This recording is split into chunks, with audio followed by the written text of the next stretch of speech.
Imam Syafi'i ini cerita nyata. Imam Syafi'i itu dulu ketika ngaji masih muda itu nggak suka sama guru yang kaya. Kebetulan dia punya guru miskin terus. Namanya Sufyan As-Tsauri, itu miskinnya Masya Allah. Sufyan bin Uyainah juga miskin.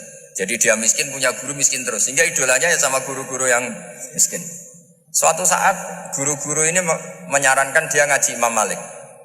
Imam Malik itu kaya raya. Itu babutnya Imam Malik kalau diinjek itu mata kakinya tidak kelihatan saking halusnya. Kalah Indonesia kalah. Itu Imam Malik tuh gaya. Kalau ngaji di kursi tinggi terus pakai bukhur itu, pakai jubah Arab yang mahal itu. Pokoknya mewah kali Imam Malik.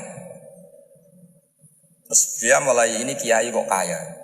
Kemudian setelah beliau alim tanya, saya harus ngaji siapa setelah ilmu jenengan habis kira-kira gitu. Kata Imam Malik, sudah, kamu tidak usah perlu ngaji saya, kamu sudah alim alama. Terus Imam Malik datang ke Baki. Zaman itu Baki itu semacam kayak rentalan ya, semacam Grab lah kalau dulu. Mana kafilah yang mau ke Irak? Ya sudah terus, oh kita mau ke Irak. Ini antar ke Muhammad bin Hasan As-Syaibani. Itu dibiayai sama Imam Malik. Grabnya ya dibayarin, itu kafilahnya itu ya dibayarin. Imam Syafi'i disangoni surrotan min dhahabin. Jadi satu kepes uang dikasihkan. Itu pernah tak hitung semurah-murahnya itu sekitar 60 juta.